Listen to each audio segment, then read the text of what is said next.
It's pretty amazing, really, that camera's not even on. Look at there. It's amazing. I want to talk today about relevance, and I'm talking to a camera with a dead battery.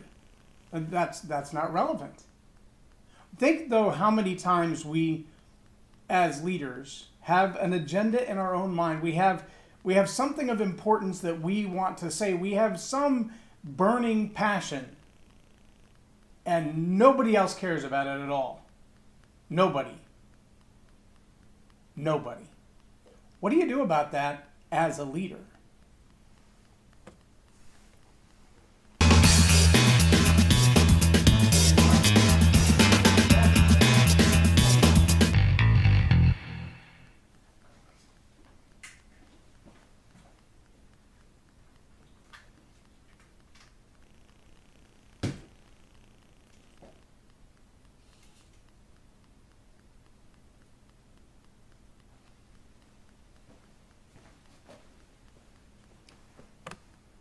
Now the camera's on, but it's probably out of focus. Dadgummit, that's pretty much the same thing, isn't it? Isn't it equally irrelevant to be turned off, to be not watched at all? I'm J Loren Norris with Leading Leaders Podcast, and I want to remind you that as leaders, relevance is the currency of the information age.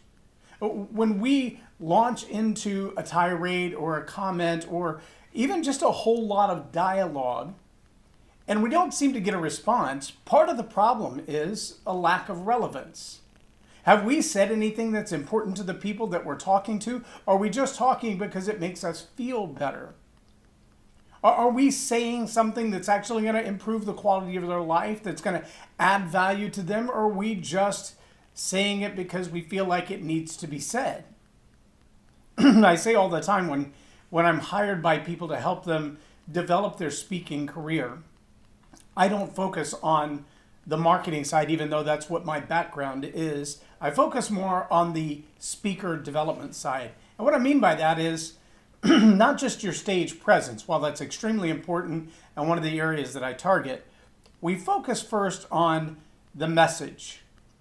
And before the message, the messenger.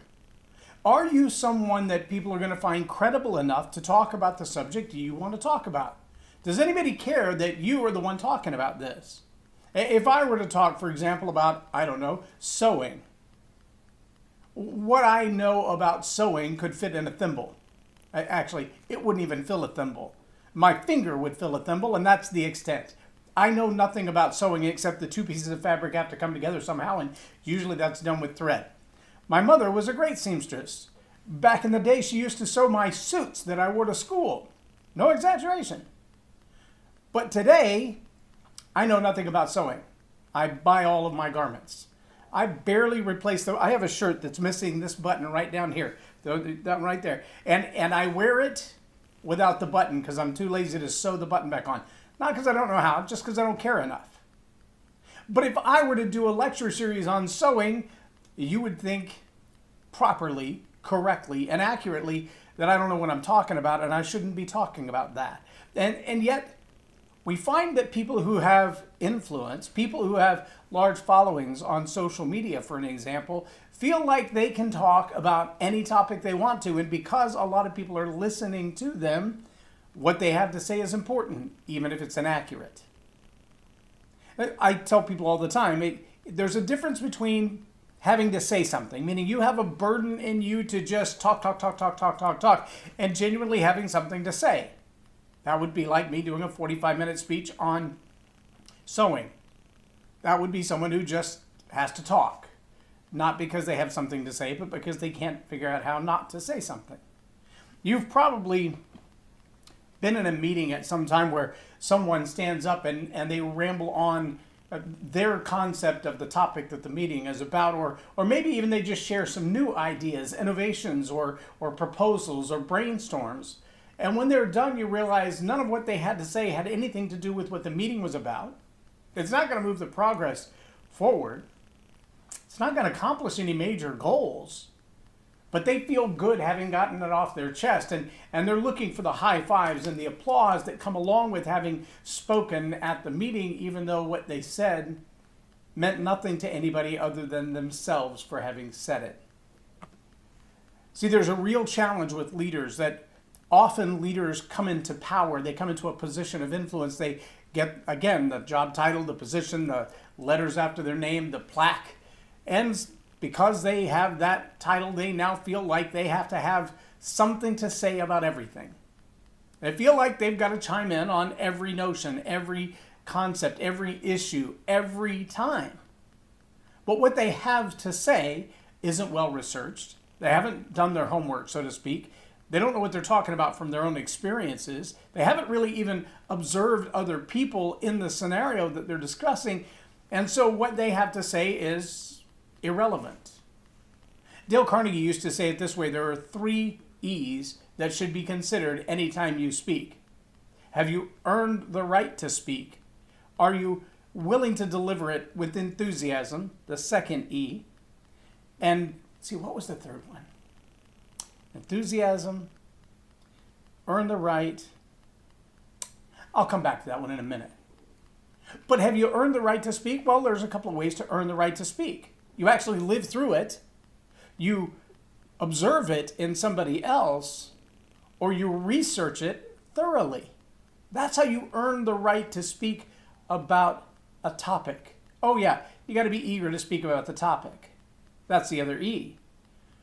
What if you've actually lived through an experience that every time you talk about it, there's a whole lot of passion and enthusiasm in it, but you don't want to tell anybody about it because what happened was so horrendous or so embarrassing or humiliating. See, without all 3 of those E's, earn the right, tell it with enthusiasm, and be eager to tell the story, it's not relevant.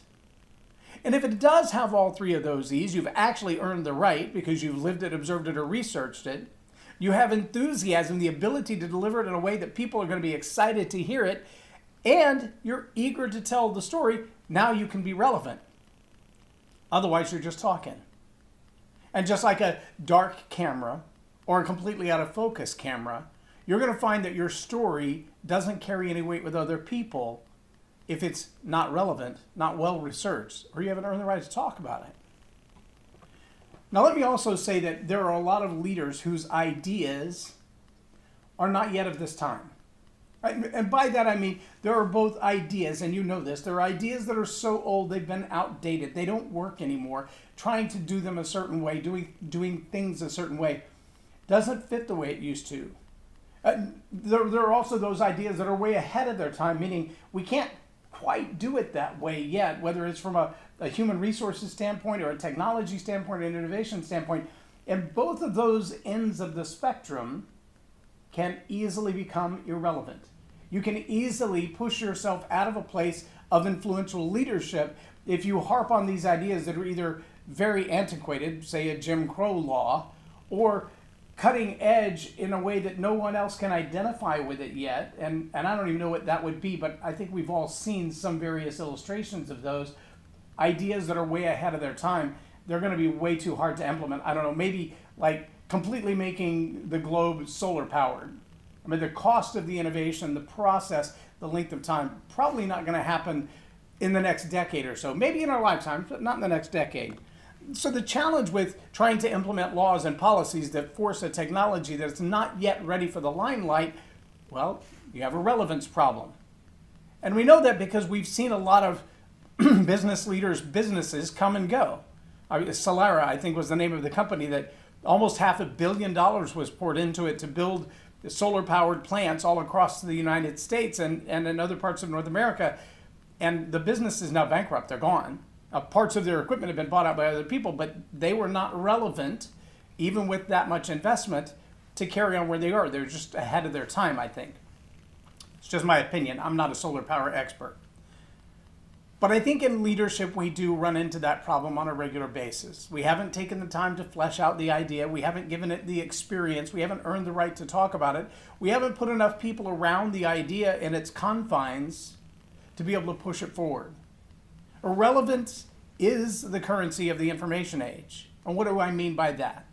I believe there are a lot of people out there today who have access, just like I do, to live stream, to produce videos, to speak to thousands or hundreds or ones of people.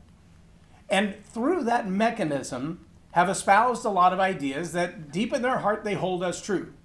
Not well researched, not profoundly true, not provably true, not evidentially true, just true to them. They feel like it's important for them to say it. And as a result, others have grabbed a hold of that and thought, well, they have a platform, they must be right. And those ideas have been followed and applied in a destructive way because they haven't been fleshed out, they haven't been proven as true, they haven't been well researched. They're just loudmouth ideas. And the challenge for us as leaders is to make sure that before we take the platform, take the mic, step in front of our group of people that we lead, people who follow the influence that we have, before we do that, that we've earned the right to talk about it. We've observed it, we've participated in it, or we've researched it thoroughly so that we know what we're talking about. In the information age, anybody can share knowledge. Whether that knowledge is true factually or not is another thing. And whether or not that knowledge is married up with experience, therefore making it wisdom, that's a whole nother ballgame. Knowledge or fake knowledge, fake news, can be shared anytime you can find a digital device. For good, bad, or otherwise, it's just true. The question is, as a leader, do you take the time to earn the right to speak about, or to talk about, or to write about, or to present about the data, the information that you present? If you haven't done that, you may be a leader, but you're not relevant. If you really want to be a powerful leader, remain relevant. Ask yourself the question, will this add value to the people who follow me? Will this lead people in a better direction? Will it improve the quality of their life? If not, it's not relevant. Will they understand it? Can they apply it now? If not, it's not relevant. Is it something that impacts everyone within the sound of this presentation, so to speak, or only a certain few? For the few that it does impact, who can take action and do something with it, it's relevant. For those who hear it and go, I can't do anything about it. But can you imagine doing a lecture on, I don't know, real estate investments to people who are not verified investors? But if they're going to buy a house, that's great. It's great that you're going to buy a house. But to buy 15 houses at one time, or to buy into a large investment package that has 100 different multiple properties in it, well, you've got to be a certified investor to do that. You've got to have a certain amount of money in the bank. You've got to be vetted. You've got to have done your due diligence and know that you're taking an enormous risk. You can't just deliver that presentation to everybody in the world. It's for certified investors only. And as a leader, you should know that up front. That's what I mean by relevant. I challenge you as leaders, whether you're talking about the small circle of your family, where the 12-year-old doesn't care what the electric bill was last month, even if you scold him for leaving his window open while the AC is on. It's not relevant to him other than getting in trouble for leaving his window open. He's not going to pay the bill. He doesn't have the money to pay the bill.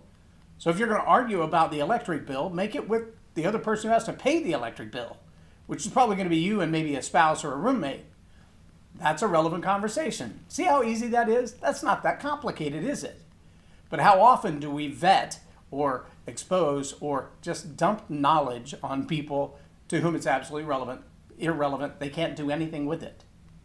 As a leader, if you want to remain relevant, you need to know what is important to the people you're talking to. And you've got to share in a way that, well, it makes sense to them. They can actually do something with it.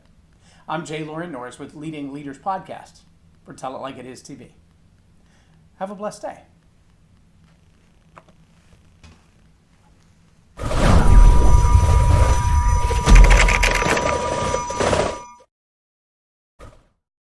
Subscribe now for our extensive video library of leadership lessons promoting faith, family, and freedom.